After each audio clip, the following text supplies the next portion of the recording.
कल हमने पेनक्रियाज पढ़ा था भाई। पेनक्रियाज जो है वो एक कंपोजिट ग्लैंड है ना। पेनक्रियाज लिखा नहीं था तो एक बार वो लिख लेते हैं। अपना नोटबुक निकालो अपनी।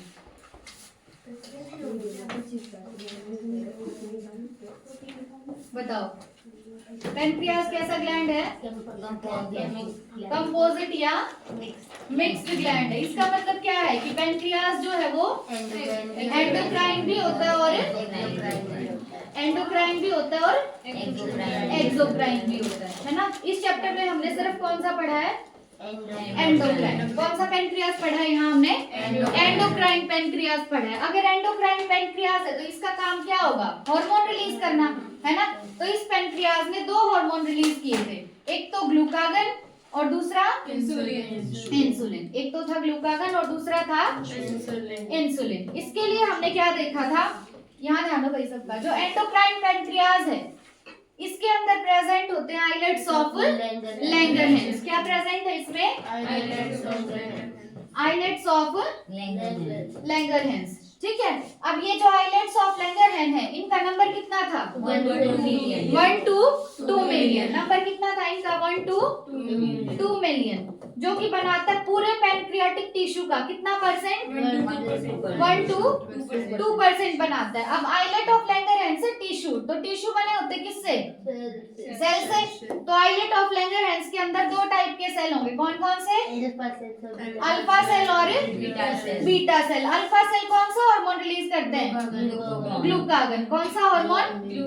ग्लूकागन। और बीटा सेल्स रिलीज करते हैं इंसुलिन। बीटा सेल्स क्या रिलीज करते हैं?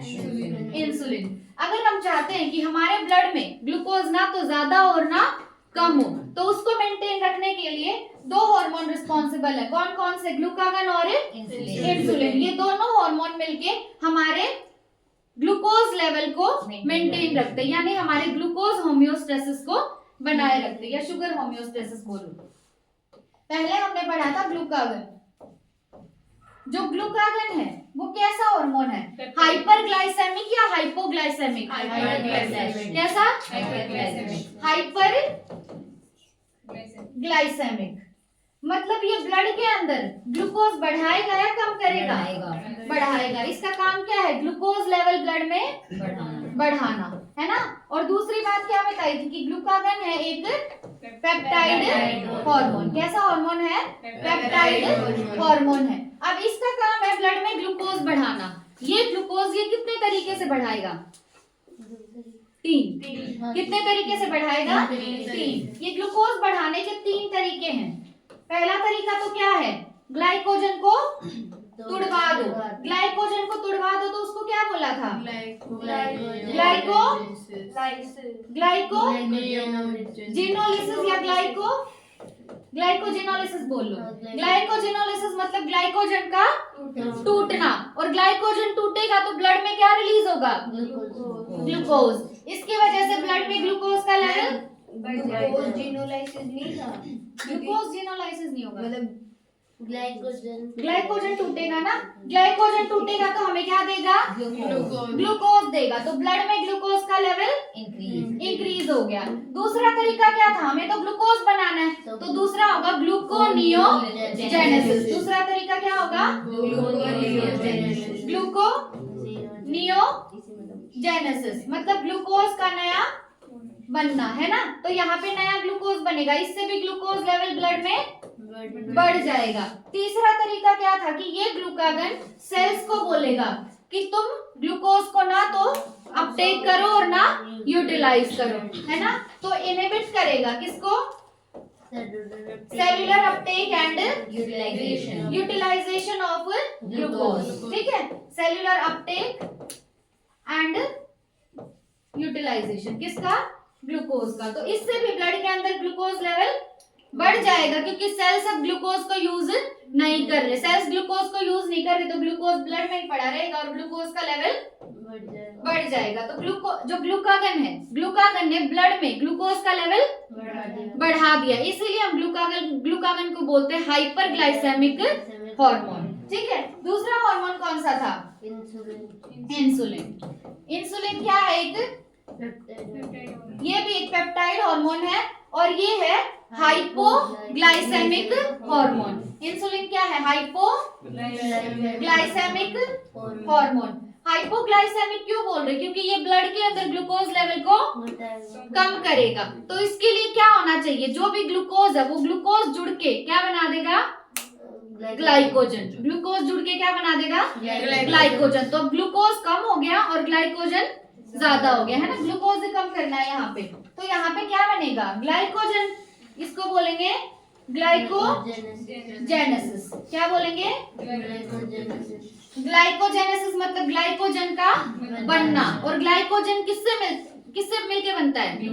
ग्लूकोज से। तो जितना भी ग्लूकोज था ब्लड में उसने अब मिलके क्या बना दिया? ग्लाइकोजन। तो ब्लड में ग्लूकोज का लेवल अब कम हो गया। ठीक है, अब एक तो ग्लूकोज कम करने का तरीका है ग्लाइकोजेनेसिस। दूसरा तरीका क्या है कि जो ग्लूकोज ब्लड में था अब वो ग्लूकोज चला जाएगा किसके पास? सेल्स के पास। किसके पास चला जाएगा? सेल्स के पास। यानी इंसुलिन सेल्स को बोलेगा कि तुम अपटेक भी कर लो ग्लूकोज का और उसको यूटिलाइज भी कर लो। ठीक है, तो अब ग्लूकोज का ट्रांसपोर्टेशन होगा फ्रॉम ब्लड टू सेल्स। लेकिन ये सेल्स बोले हैं दो टाइप के, एक तो हेपेटोसाइट्स और दूसरे एडिपोसाइट्स। और जो ग्लूकागन था, ग्लूकागन में सिर्फ एक टाइप के सेल्स थे। कौन से थे? हेपेटोसाइट्स। ग्लूकागन काम करता है हेपेटोसाइट्स पे और इंसुलिन काम करता है हेपेटोसाइट्स पे भी और एडिपोसाइट्स पे भी। ठीक है, इंसुलिन है हमारा हाइपोग्लाइसेमिक हार्मोन, यानी ये ब्लड ग्लूकोज लेवल को कम कर देगा। ठीक है, वो डायबिटीज मेलाइटिस भी इसी में पढ़ा था हमने। डायबिटीज मेलाइटिस किसकी वजह से होता है? प्रोलॉन्ग्ड हाइपरग्लाइसेमिया या हाइपोग्लाइसेमिया? हाइपरग्लाइसेमिया। तो एक बीमारी होती है कौन सी? Diabetes mellitus. डायबिटीज मेलाइटस में क्या होगा कि प्रोलॉन्ग्ड हाइपरग्लाइसेमिया होगा। हाइपर क्यों? क्योंकि ग्लूकोज का लेवल बढ़ गया। अब हम चाहते हैं कि पेशेंट में ग्लूकोज का लेवल कम हो जाए, तो कौन सी थेरेपी देंगे पेशेंट को? Insulin therapy. कौन सी थेरेपी देंगे? इंसुलिन थेरेपी, क्योंकि इंसुलिन उसके ग्लूकोज लेवल को कम कर देगा। ठीक है, जो कि बढ़ गया बिकॉज ऑफ प्रोलॉन्ग्ड हाइपरग्लाइसेमिया। ठीक है, इसके अंदर क्या होगा? इस बीमारी में यूरिन में आने लग जाएंगे कीटोन बॉडीज और ग्लूकोज। कीटोन बॉडीज आएंगी तो उसको बोलेंगे कीटोन्यूरिया और ग्लूकोज आएगा तो ग्लूकोसूरिया। ठीक है, अब देखो नेक्स्ट है हमारे पास गोनाड्स। गोनाड्स जो है वो दो टाइप के हैं, एक तो मेल में और एक फीमेल में। मेल गोनाड को क्या बोलते हैं? टेस्टिस, और फीमेल गोनाड को बोलते हैं ओवरी। वैसे तो ये पूरा टॉपिक तुम्हें 12th में बहुत अच्छे से समझ आएगा, अभी यहाँ सिर्फ ओवरव्यू दिया है इन्होंने। देखो टेस्टिस क्या है? A pair of testes is present in the scrotal sac outside abdomen of male individuals. Males में क्या होता है कि जो उनका एब्डोमेन होता है, एब्डोमेन के बाहर एक पाउच प्रेजेंट होता है या सैक है ना। सैक को वैसे हम बोरी बोलते हैं, तो सैक को यहाँ तुम पाउच समझो। मेल में एब्डोमेन के बाहर एक पाउच होगा, उस पाउच का नाम क्या है? Scrotal sac. ठीक है, या स्क्रोटम भी बोलते हैं। ठीक है, या तो बोलो स्क्रोटम या स्क्रोटल सैक। कहाँ है लोकेशन इसकी? एब्डोमेन के बाहर। अब इस स्क्रोटल सैक में प्रेजेंट होते टेस्टिस, पेयर में प्रेजेंट होंगे, मतलब नंबर कितना हो गया? 2। ठीक है, लोकेशन क्या है टेस्टिस की? स्क्रोटल सैक में या स्क्रोटम में प्रेजेंट होते जो कि एब्डोमेन के बाहर है। उसके बाद testis performs dual functions as a primary sex organ as well as an endocrine gland.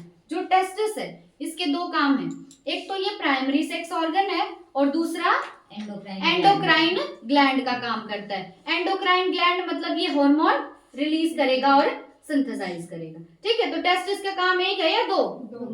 दो। इसीलिए हम कहते हैं टेस्टिस परफॉर्म्स ड्यूअल फंक्शन। पहला काम तो क्या है? Act as primary sex organ, और दूसरा endocrine gland. Primary sex organ का मतलब क्या है? जो रिप्रोडक्शन में डायरेक्टली पार्टिसिपेट करेगा, और एसेसरी का मतलब क्या होता है कि वो सिर्फ उसमें हेल्प करेगा। ठीक है, तो प्राइमरी सेक्स ऑर्गन में क्या आ गए? टेस्टिस। दूसरा एक काम क्या है इसका? Endocrine gland. Testis is composed of seminiferous tubules and stromal or intestinal tissues. Testis जो है अभी तुम्हारी बुक के अकॉर्डिंग टेस्टिस दो चीजों से मिलके बना है। पहला है सेमिनिफेरस ट्यूब्यूल और दूसरा है टिश्यू जो भरा है उस टिश्यू का नाम है स्ट्रोमल टिश्यू या इंटरस्टिशियल टिश्यू। ठीक है, टेस्टिस दो चीजों से मिलके बना है। पहले ट्यूब्यूल कौन से हैं? Seminiferous tubule. पहले ट्यूब्यूल कौन से हैं? Seminiferous tubule. दूसरा है टिश्यू जो भरा हुआ है, टिश्यू का नाम है स्ट्रोमल टिश्यू या interstitial tissue. The Leydig cells और इंटरस्टिशियल सेल, अब टिश्यू है तो टिश्यू किससे मिलके बना होगा? सेल से। तो इंटरस्टिशियल टिश्यू में प्रेजेंट होते हैं इंटरस्टिशियल सेल, और इंटरस्टिशियल सेल्स का एक और नाम है लेडिक सेल्स। ठीक है, टेस्टिस दो चीजों से मिलके बना। पहला क्या है? Seminiferous tubule. दूसरा बना है इंटरस्टिशियल टिश्यू या स्ट्रोमल टिश्यू। टिश्यू है तो किससे मिलके बना होगा? सेल से। तो इंटरस्टिशियल टिश्यू में कौन से सेल? Interstitial cell. और इंटरस्टिशियल सेल्स का एक और नाम लेडिक सेल्स। ठीक है, which are present in the intertubular spaces produce a group of hormones called androgens, mainly testosterone। देखो सेमिनिफेरस ट्यूब्यूल है, एक ये ट्यूब्यूल हो गया और एक ये ट्यूब्यूल हो गया। इन दोनों ट्यूब्यूल के बीच में स्पेस होगा ना, तो स्पेस को बोलते हैं इंटरस्टिशियल स्पेस। क्या बोलेंगे? Interstitial space. इस स्पेस के अंदर प्रेजेंट होगा इंटरस्टिशियल टिश्यू या स्ट्रोमल टिश्यू, और उस टिश्यू में प्रेजेंट होंगे लेडिक सेल्स या इंटरस्टिशियल सेल्स। देखो टेस्टिस है, टेस्टिस कितनी चीजों से मिलके बना है? दो। पहला तो क्या है? Seminiferous tubule. दूसरा स्ट्रोमल या इंटरस्टिशियल टिश्यू। अब देखो इंटर का मतलब क्या होता है? जैसे मैंने तुम्हें बताया हुआ, एक ये सेल और एक ये सेल है, इन दोनों के बीच के स्पेस को क्या बोलते हैं? Intercellular space. अब अगर कोई दो ट्यूब्यूल के बीच का स्पेस है तो उसको बोल रहे हैं इंटरस्टिशियल स्पेस। जैसे ये सेमिनिफेरस ट्यूब्यूल है, एक ट्यूब्यूल ये हो गया, एक ट्यूब्यूल ये हो गया, तो इन दोनों के बीच का स्पेस क्या होगा? Interstitial space. और इंटरस्टिशियल स्पेस में प्रेजेंट होगा इंटरस्टिशियल टिश्यू। इंटरस्टिशियल टिश्यू बना किससे? इंटरस्टिशियल सेल से। इंटरस्टिशियल टिश्यू किससे बना? इंटरस्टिशियल सेल से। और इंटरस्टिशियल सेल का ही एक और नाम क्या है? Leydig cells. अब ये जो इंटरस्टिशियल सेल हैं या लेडिक सेल हैं, ये कुछ हार्मोन प्रोड्यूस करते हैं, और वो कोई एक हार्मोन नहीं है, वो ग्रुप ऑफ हार्मोन है। ठीक है, तो लेडिक सेल्स बनाते हैं एंड्रोजन। लेडिक सेल क्या बनाएंगे? एंड्रोजन। और एंड्रोजन कोई एक हार्मोन नहीं है, ये है ग्रुप ऑफ हार्मोन्स। और ऐसे ही एक हार्मोन का, इस ग्रुप में ही एक हार्मोन का एग्जांपल है टेस्टोस्टेरोन। क्या है नाम? टेस्टोस्टेरोन। टेस्टोस्टेरोन। तो अगर ओवरऑल हम देखें तो टेस्टोस्टेरोन आता है फ्रॉम टेस्टिस, और टेस्टिस में भी कहां से आएगा? From Leydig cells. ठीक है, लेडिक सेल्स किसका पार्ट है? इंटरस्टिशियल टिश्यू या स्ट्रोमल टिश्यू का। ठीक है, लेडिक सेल्स का एक और नाम क्या होगा? Interstitial cell. ठीक है, और एंड्रोजन जो है वो कोई एक हार्मोन नहीं है, ये है ग्रुप ऑफ हार्मोन। उसमें से एक हार्मोन कौन सा है? टेस्टोस्टेरोन।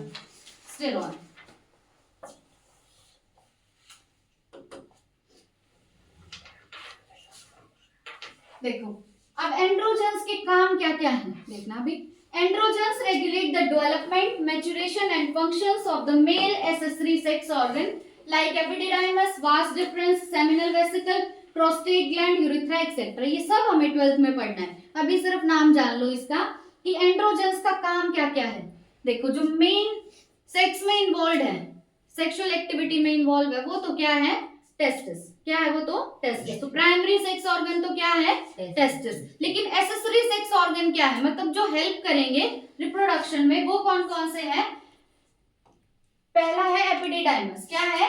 एपिडिडाइमस। दूसरा है वास डिफरेंस। क्या है? Vas deferens. नेक्स्ट है सेमिनल वेसिकल। उससे अगला क्या होगा? Prostate gland and then urethra.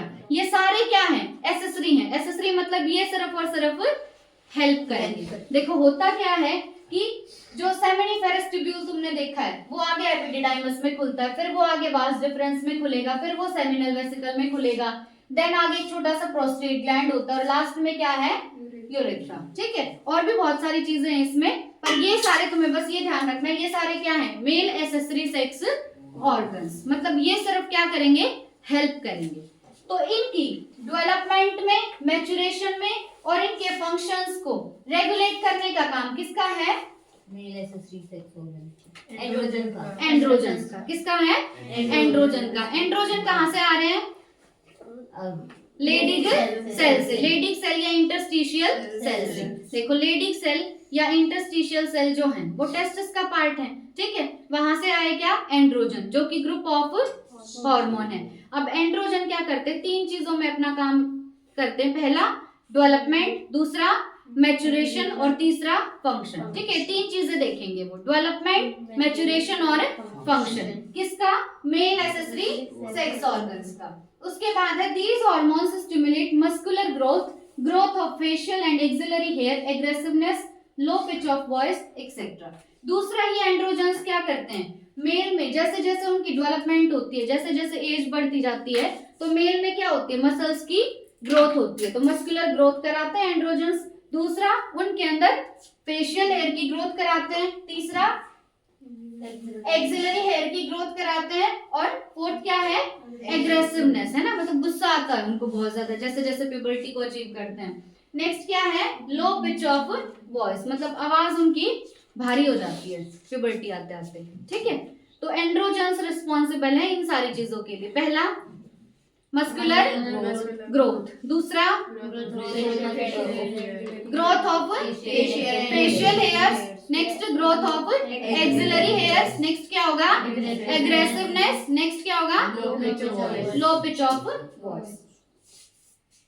Andrew अब तक कितने काम देखे एंड्रोजन्स के तुमने, दो, अब तक दो देखे मेन, कि एक तो मेल एसेसरी सेक्स ऑर्गन्स का डेवलपमेंट, मैच्योरेशन और फंक्शंस को कंट्रोल करते हैं, और दूसरा मेल में जो भी सेकेंडरी सेक्सुअल कैरेक्टर्स हैं उसके लिए रिस्पॉन्सिबल है, ठीक है। Androgens play a major stimulatory role in the process of spermatogenesis, that is formation of spermatozoa.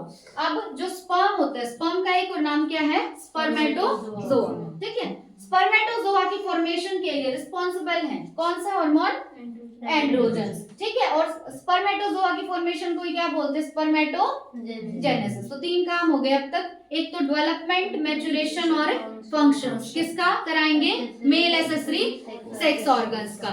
दूसरा मेल के अंदर सेकेंडरी सेक्सुअल कैरेक्टर्स के लिए रिस्पॉन्सिबल है, और तीसरा स्पर्मेटोजेनेसिस को स्टिमुलेट करते हैं। Androgens act on the CNS and influence the male sexual behavior, इसको बोलते हैं लिबिडो। लिबिडो होता है सेक्सुअल डिजायर, सेक्सुअल डिजायर मतलब कॉपुलेशन की डिजायर अगर किसी पर्सन में है तो उसकी उस टाइम पे उसके अंदर कौन सा हार्मोन रिलीज हो रहे होंगे, एंड्रोजन्स, ठीक है। तो एंड्रोजन्स जो है वो किस पे काम करते हैं, ब्रेन में सीएनएस पे काम करते हैं, और फिर वही एंड्रोजन रिस्पॉन्सिबल होंगे फॉर लिबिडो। लिबिडो मतलब सेक्सुअल डिजायर। कितने काम हो गए अब तक एंड्रोजन्स के, चार हो गए ना। These hormones produce anabolic effect on protein and carbohydrate metabolism. Anabolism का मतलब क्या होता है, तोड़ना या जोड़ना, जोड़ना। एनाबॉलिज्म का मतलब क्या होता है, जोड़ना। तो जो एंड्रोजन्स है वो प्रोटीन के मेटाबॉलिज्म पे और कार्बोहाइड्रेट के मेटाबॉलिज्म पे एनाबॉलिक इफेक्ट डालते हैं। एनाबॉलिक मतलब सिंथेटिक इफेक्ट, मतलब सिंथेसिस करवाएंगे, ठीक है।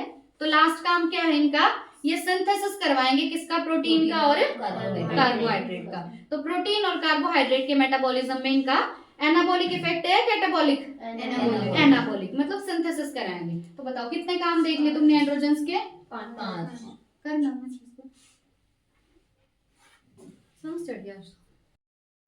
नेक्स्ट टॉपिक है भाई ओवरी। फीमेल के अंदर जो गोनाड होता है वो क्या होता है, ओवरी, ठीक है। Females have a pair of ovaries located in the abdomen. देखो ओवरीज जो है वो तो एब्डोमेन के अंदर होती हैं, पर टेस्टिस एब्डोमेन के बाहर होते हैं। टेस्टिस कहाँ प्रेजेंट होंगे, स्क्रोटम में। स्क्रोटम को एक और नाम से जानते हैं, स्क्रोटल सेक, है ना। लेकिन ओवरी जो है वो प्रेजेंट होगी एब्डोमेन के अंदर। ओवरी का नंबर कितना होगा, 2। नंबर कितना है ओवरी का, 2, है ना। उसके बाद है ovary is the primary female sex organ. Primary male sex organ क्या है, टेस्टिस, लेकिन प्राइमरी फीमेल सेक्स ऑर्गन क्या है, ओवरी, ठीक है। Which produces 1 ovum during each menstrual cycle. जब भी फीमेल के अंदर एक महीने में जब एक साइकिल आएगी, मतलब एक बार जब पीरियड्स होंगे, तो फीमेल रिलीज करती है एक एग। कितने एग रिलीज करेगी? एक। ठीक है, एग को एक और नाम से जानते हैं, ओवम या ओवा। तो एक साइकिल के दौरान कितना ओवम प्रोड्यूस करती है ओवरी? एक ओवरी एक ओवम प्रोड्यूस करेगी। ठीक है, उसके बाद है in addition ovary also produces two group of steroid hormones called estrogen and progesterone. Ovum जो है वो कहां से आता है? ओवरी से।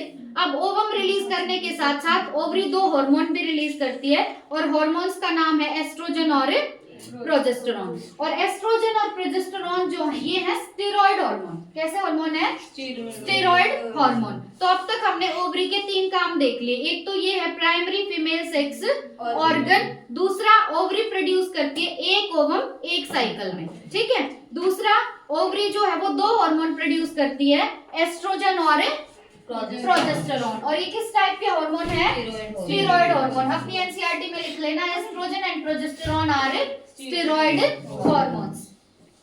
अब ओवरी जो है ये भी 2 चीजों से बनी है। ओवरी बनी है ओवेरियन फॉलिकल्स से और स्ट्रोमल टिश्यू से। ओवरी कितनी चीजों से बनी है? 2। एक तो ओवेरियन फॉलिकल और दूसरा स्ट्रोमल टिश्यू। ठीक है, the estrogen is synthesized and secreted mainly by the growing ovarian follicles। अब ये जो एस्ट्रोजन है ये कहां से आता है?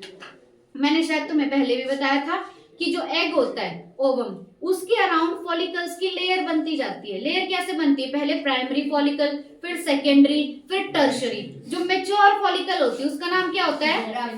Graafian follicle. मैच्योर फॉलिकल का नाम क्या होता है? Graafian follicle. तो जो ओवरी है, ओवरी के अंदर ये एग है ना, और एग के चारों तरफ ये फॉलिकल बन रहे हैं। तो एक तो फॉलिकल और एक स्ट्रोमल टिश्यू, ये दोनों मिलके बना देते पूरी की पूरी ओवरी। और जब एग के अराउंड ये लेयर बनती जा रही है, primary follicle, secondary, tertiary, Graafian follicle, तो जैसे जैसे ये लेयर बन रही है, ये लेयर ही रिलीज करती है कौन सा हार्मोन? एस्ट्रोजन। कौन सा हार्मोन? एस्ट्रोजन। तो एस्ट्रोजन आ तो ओवरी से ही रहा है ना, क्योंकि ये फॉलिकल किसके अंदर प्रेजेंट है? ओवरी के अंदर। उसके बाद है आफ्टर ओव्यूलेशन। ओव्यूलेशन का मतलब क्या होता है? जब ग्राफियन फॉलिकल टूट जाती है और एग रिलीज हो जाता है, तो उस प्रोसेस को क्या बोलते हैं? ओव्यूलेशन। तो ओव्यूलेशन के बाद जो रप्चर्ड ग्राफियन फॉलिकल है वो किस में कन्वर्ट हो जाएगी? कॉर्पस ल्यूटियम में। और कॉर्पस ल्यूटियम सिक्रीट करती है प्रोजेस्टेरोन। कॉर्पस ल्यूटियम क्या सिक्रीट करेगा? Progesterone hormone. तो हमने क्या देखा? जैसे ये ओवरी है, ये ओवरी अंदर से 2 चीजों से बनी है, एक तो फॉलिकल और दूसरा स्ट्रोमल टिश्यू।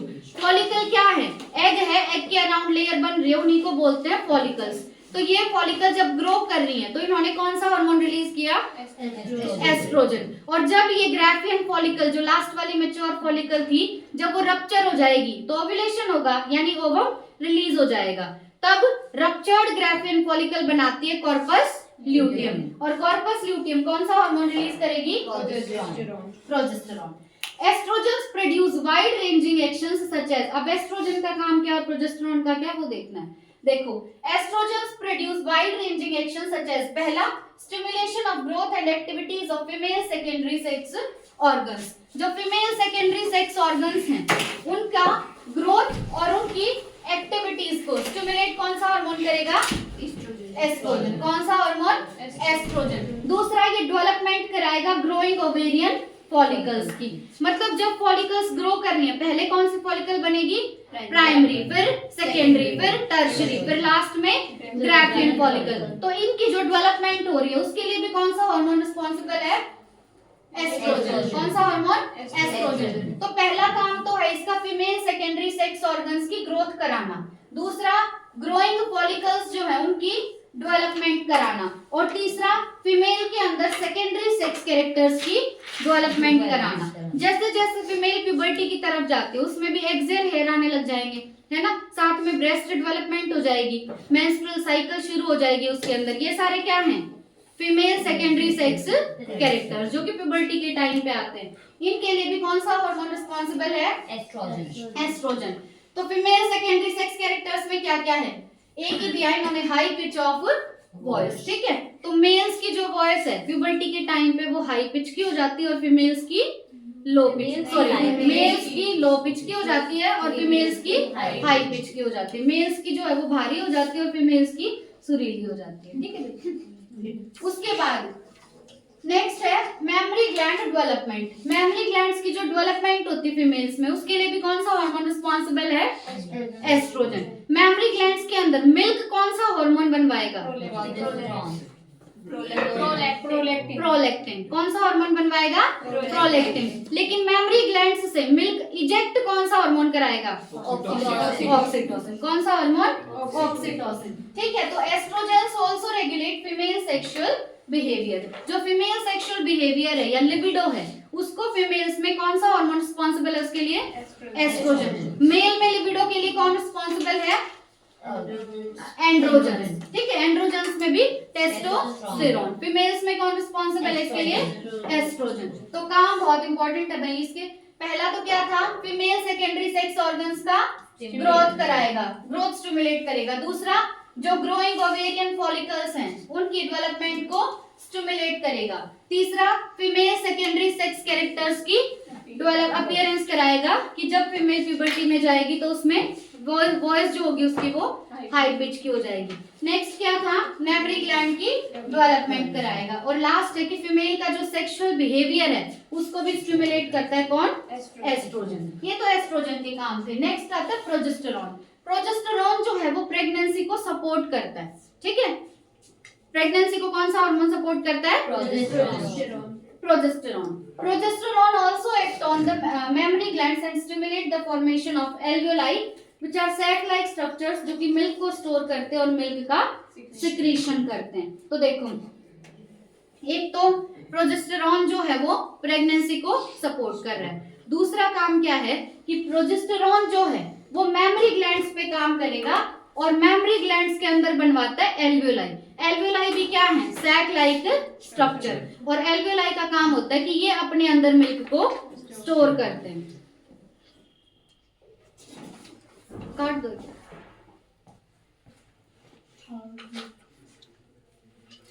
काट दी। देखो, मेमोरी ग्लैंड के अंदर ना एक सैक लाइक स्ट्रक्चर होता है। उस सैक लाइक स्ट्रक्चर का नाम है एल्वियोलाई। और एल्वियोलाई का काम क्या है? मिल्क को स्टोर करना।